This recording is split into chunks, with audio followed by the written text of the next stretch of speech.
নমস্কাৰ বন্ধুসকল, মই সিদ্ধাৰ্থ শংকৰ কলিতা আৰু এটা নতুন ভিডিঅ'লৈ মই মোৰ চেনেল সিদ্ধাৰ্থ শংকৰ কলিতালৈ আপোনালোকক আদৰণি জনাইছোঁ। বন্ধুসকল, আজিৰ ভিডিঅ'ৰ বিষয়টো হ'ল গাহৰিৰ এটা মাৰাত্মক বেমাৰ, ক্লাছিকেল সোয়াইন ফিভাৰ। আমি এই ক্লাছিকেল সোয়াইন ফিভাৰ বেমাৰটোৰ পৰা মুক্তি পাব পাৰোঁনে, বা এটা গাহৰি ক্লাছিকেল সোয়াইন ফিভাৰ ৰোগত আক্ৰান্ত হ'লে এই গাহৰিটোক বচোৱা সম্ভৱনে? এই বিষয়টো লৈ আজি এই ভিডিঅ'টো আৰম্ভ কৰিছোঁ। বন্ধুসকল, এই ক্লাছিকেল সোয়াইন ফিভাৰ গাহৰিৰ জ্বৰ, আমি আচলতে গাহৰিৰ জ্বৰ বুলি কওঁ এই বেমাৰটোক। এই ক্লাছিকেল সোয়াইন ফিভাৰ এই ৰোগটো ভাইৰাছৰ দ্বাৰা আক্ৰান্ত হয়।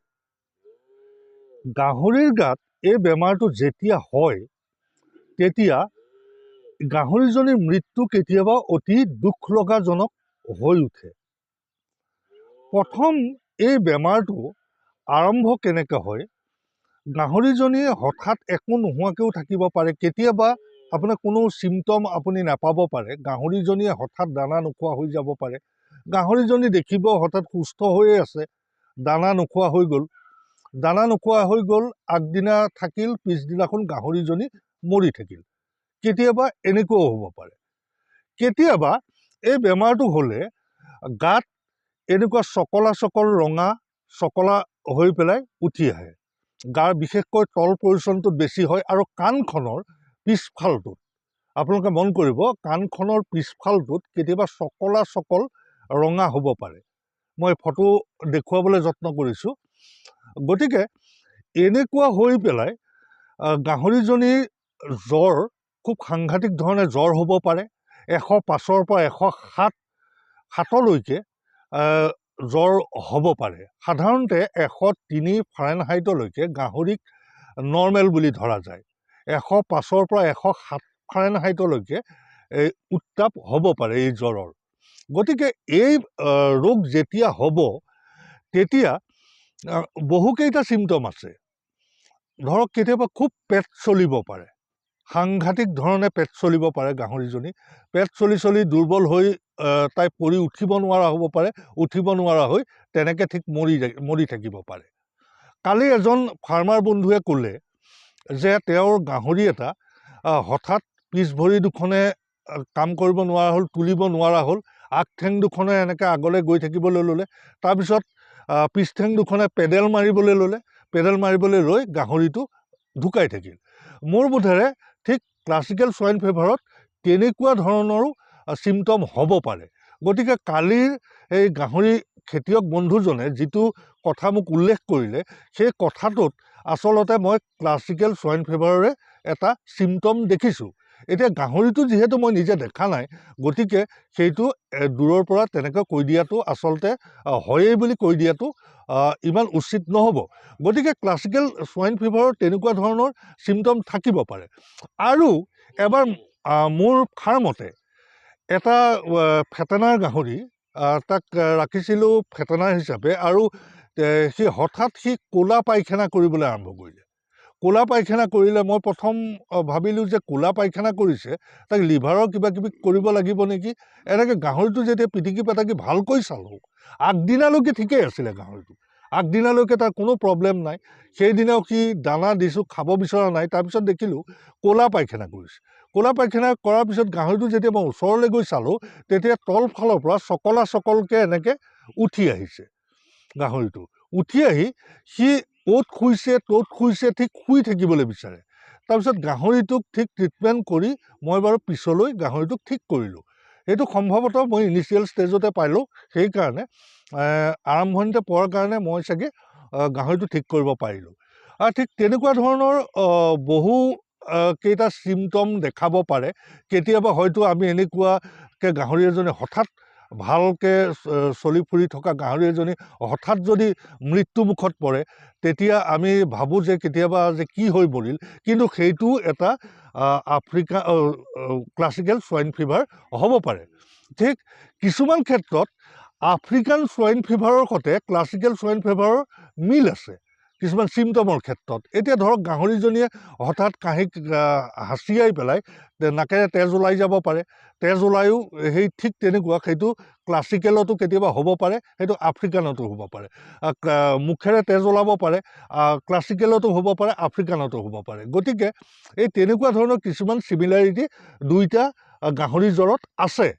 আৰু ক্লাছিকেল সোৱাইন ফিভাৰ হ'লে তাৰ এটা ট্ৰিটমেণ্ট থাকে, কিন্তু ইয়াৰ ডাইৰেক্ট ট্ৰিটমেণ্ট একো নাই। এই ৰোগবিধৰ এটা কথা মন কৰিব যে ডাইৰেক্ট ট্ৰিটমেণ্ট একো নাই। যিখিনি ট্ৰিটমেণ্ট আছে সেইখিনি চিমটমেটিক ট্ৰিটমেণ্ট আছে। এতিয়া ধৰক গাত এনেকুৱা চকলা চকল হৈছে, তাৰ এটা ট্ৰিটমেণ্ট আছে।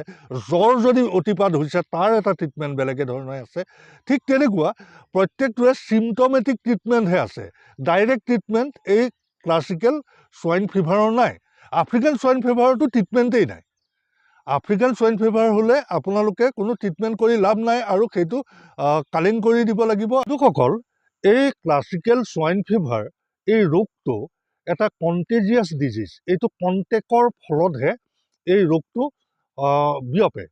এতিয়া ধৰক যদি কোনোবা এটা গাহৰিৰ ক্লাছিকেল সোৱাইন ফিভাৰ ৰোগত আক্ৰান্ত হৈছে, সেই গাহৰিটোৰ যদি কণ্টেকলৈ এটা সুস্থ গাহৰি আহে, তেতিয়াহ'লে সেই গাহৰিটোৰ পৰা এই ৰোগটো সুস্থ গাহৰিটোলৈ সংক্ৰমণ হ'ব পাৰে। এই ৰোগত আক্ৰান্ত হোৱা গাহৰিটোৰ মল মূত্ৰৰ পৰাও এই ৰোগটোৰ সংক্ৰমণ হ'ব পাৰে।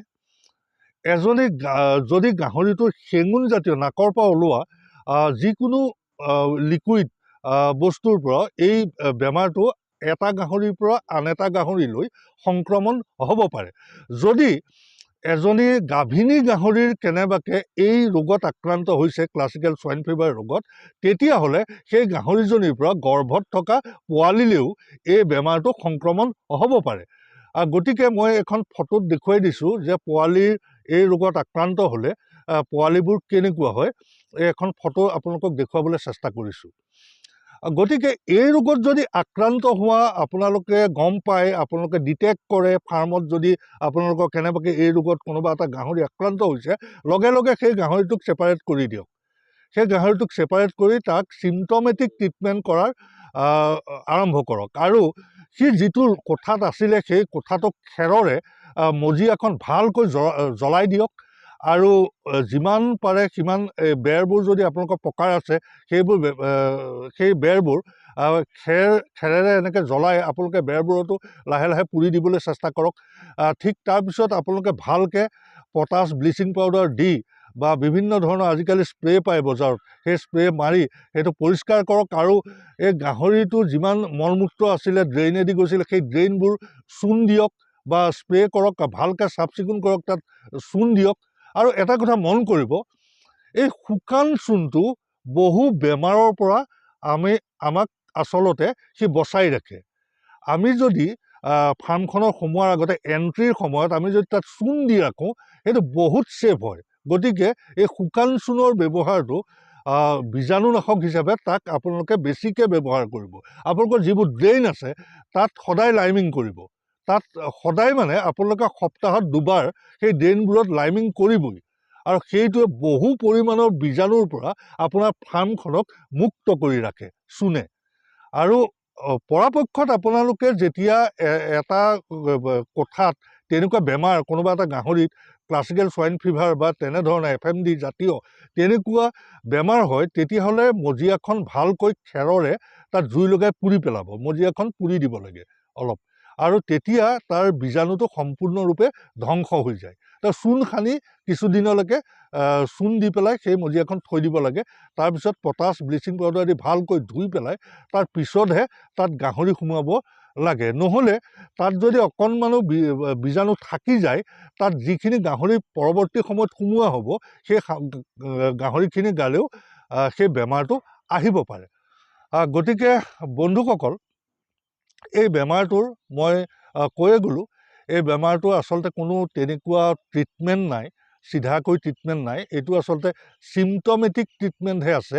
ধৰক জ্বৰ হ'লে জ্বৰৰ ঔষধ দিব লাগিব, বা তাত যদি গাত তেনেকুৱা ফোঁহাজাতীয় হয় সেইবোৰত তাৰ ট্ৰিটমেণ্ট কৰিব লাগিব, এণ্টিবায়'টিক দিব লাগিব বা অন্য ধৰণে ট্ৰিটমেণ্ট কৰিব লাগিব। এজন অভিজ্ঞ ভেটেৰিনেৰিয়ানক আপোনালোকে সুধি ল'ব কি ট্ৰিটমেণ্ট কৰিব লাগে। তেওঁলোকে আপোনাক গোটেই সমস্ত কথাখিনি ভালকৈ কৈ দিব পাৰিব আৰু এইবোৰ চিমটমেটিক ট্ৰিটমেণ্টহে এই বেমাৰটো কৰি পেলাই এই বেমাৰটোৰ পৰা আৰোগ্য লাভ কৰিব পৰা যায়।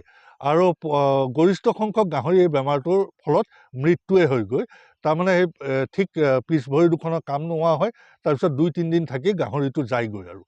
কিন্তু এই বেমাৰটো প্ৰতিৰোধ কৰিব পৰা একমাত্ৰ কথাটোৱে হ'ল টীকাকৰণ। সঠিক সময়ত এই ক্লাছিকেল সোৱাইন ফিভাৰৰ টীকাকৰণ কৰিব লাগিব। ভেকচিন দিয়াটো বাধ্যতামূলক। আপোনালোকে গাহৰি পোৱালি অৱস্থাৰ পৰা ভেকচিন দিবলৈ আৰম্ভ কৰক।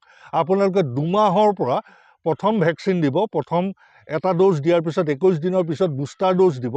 তাৰপিছত 6 মাহৰ অন্তৰে এটা ড'জ আপোনালোকে এই ক্লাছিকেল সোৱাইন ফিভাৰৰ ভেকচিনৰ দি যাব। তেতিয়া এই বেমাৰটোৰ আক্ৰান্ত হোৱাৰ পৰা আপোনালোক ৰক্ষা পৰিব। যদি কেনেবাকৈ ভেকচিন দিয়াৰ পিছতো এই বেমাৰটোত কেতিয়াবা আক্ৰান্ত হ'ব পাৰে, কিন্তু তেতিয়া আপোনালোকে ভয় খাবলগীয়া নাই, গাহৰিটোৰ মৃত্যু নহয়। কাৰণ ভেকচিনটোৱে তাৰ প্ৰতিৰোধ ক্ষমতা গাহৰিটোৰ গাত দি যায়। গতিকে আৰু ভেকচিনটো আনোতে মই এটা ভিডিঅ'ত কৈয়ে দিছোঁ, যদি ভেকচিনটো আপোনালোকে ভালকৈ নানে তেতিয়াহ'লে আচলতে ভেকচিনটোৱে সঠিকভাৱে কাম নকৰিব। গতিকে বন্ধুসকল, আজিৰ এই ক্লাছিকেল সোৱাইন ফিভাৰ সম্পৰ্কে মই এইখিনি কথাই আপোনালোকক ক'ব খুজিলোঁ। আপোনালোকে কেনেকুৱা পালে কথাখিনি আপোনালোকে কমেণ্ট কৰি জনাবচোন।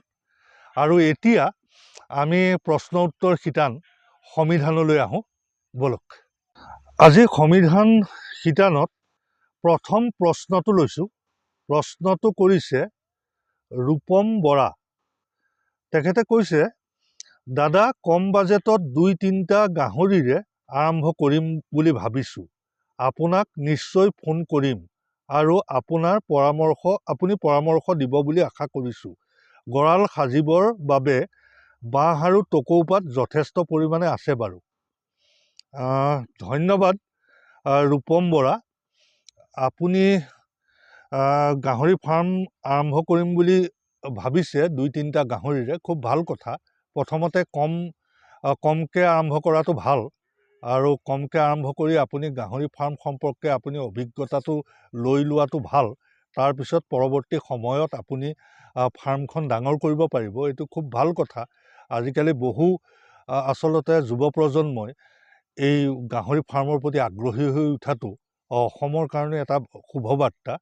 আৰু আপুনি বাঁহেৰেও আৰম্ভ কৰিব পাৰে, ঠিকেই। আপোনাৰ পৰ্যাপ্ত পৰিমাণে আপোনাৰ তাত বাঁহ আছে বুলি জনাইছে আৰু টকৌপাত দিব পাৰিলে ভাল। টকৌপাত বা খেৰ দিব পাৰিলে গাহৰি গঁৰালত আচলতে খুবেই ভাল। কিয়নো গাহৰিয়ে অত্যাধিক গৰম সহ্য কৰিব নোৱাৰে। টিং যদি ওখ হয় বাৰু কথা নাই, কিন্তু যদি চাপৰত টিং দিবলগীয়া হয় গাহৰিয়ে অত্যন্ত কষ্ট পোৱা দেখা যায়।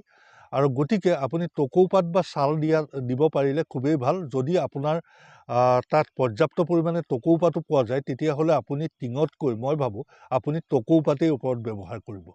দ্বিতীয়টো প্ৰশ্ন লৈছোঁ, এইটো ক্লাছ আৰ্মি বুলি লিখা আছে। এগ্ৰিকালচাৰ ইউনিভাৰ্চিটি যদি যাওঁ, পিক ফাৰ্মৰ ট্ৰেইনিং দিবনে? প্লিজ ৰিপ্লাই কৰিব। আগন্তুক দিনত কিবা হেল্প লাগিলে জনাম। ডাঙৰীয়া, আচলতে ট্ৰেইনিং হৈ আছে। আপুনি এগ্ৰিকালচাৰ ইউনিভাৰ্চিটিৰ লগত যোগাযোগ কৰিব পাৰে, ৰাণীৰ লগত যোগাযোগ কৰিব পাৰে।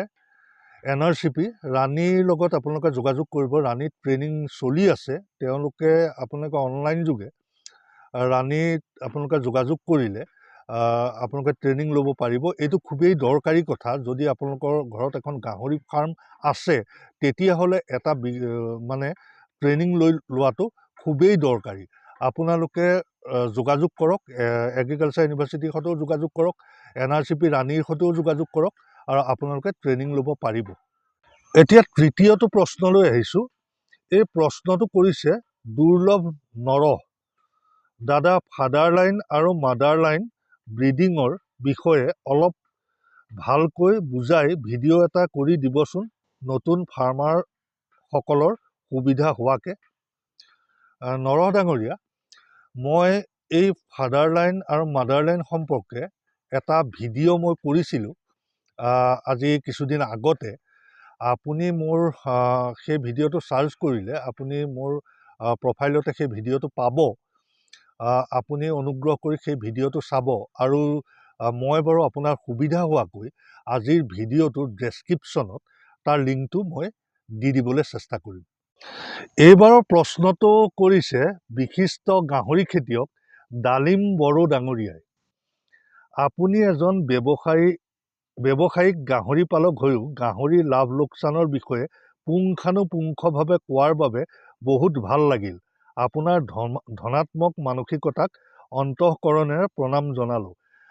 মই আচলতে কি বুলি ধন্যবাদ জনাম, মোৰ শব্দ অহা নাই। ডালিম বড়ো ডাঙৰীয়াই ভাল পোৱাটোৱে মোৰ বাবে এটা ভাল লগা কথা। আৰু তেখেতে গাহৰি পালনেৰে নিজকে স্বাৱলম্বী কৰি তুলিলে। আৰু আটাইতকৈ মোৰ ভাল লগা কথা, যিটো আমাৰ অসমত ডেভেলপ কৰা ব্ৰীড HDK 75, সেই গাহৰিটো পালন কৰিয়েই তেখেতে আজি এজন প্ৰতিষ্ঠিত গাহৰি ফাৰ্মাৰ হৈ গ'ল। আৰু গতিকে তেওঁ আমাৰ আচলতে আদৰ্শ প্ৰত্যেকজন গাহৰি খেতিয়কৰ। কাৰণ তেওঁ এতিয়া মই শেহতীয়াকৈ তেওঁ এটা ইণ্টাৰভিউত মই পাইছিলোঁ, তেওঁ এতিয়া মাহে 5 লাখ টকালৈকে তেওঁ ইনকম কৰাৰ কথা চিন্তা কৰিছে। আৰু এতিয়া শেহতীয়াকৈ ডালিম বড়ো ডাঙৰীয়াই য়ৰ্কশ্বেয়াৰ আৰু ডিউৰকো অন্তৰ্ভুক্তি কৰিছে। আগতে অকল তেওঁ ফাৰ্মত HDK 75ৰে তেওঁ কৰি আছিল। গতিকে HDK 75টো আমাৰ ফাৰ্মাৰসকলেও এই ব্ৰীডটোৰ ফাৰ্মিং কৰিব লাগে আচলতে। মই সেই কথাটোৱেই মই ভাবোঁ। আৰু ডালিম বড়ো ডাঙৰীয়ালৈ আন্তৰিক ধন্যবাদ জ্ঞাপন কৰিলোঁ। গতিকে বন্ধুসকল, ভিডিঅ' কৰি থাকোঁতেই সন্ধিয়া নামি আহিল। আজিলৈ সামৰিব খুজিছোঁ। ভিডিঅ'টো চাই কেনেকুৱা পালে কমেণ্ট কৰি জনাবচোন। যদি ভাল পালে লাইক, কমেণ্ট, শ্বেয়াৰ আৰু ছাবস্ক্ৰাইব কৰিবলৈ নাপাহৰিব। আৰু এটা নতুন ভিডিঅ'লৈ আকৌ আপোনালোকৰ ওচৰলৈ আহিম। ধন্যবাদ।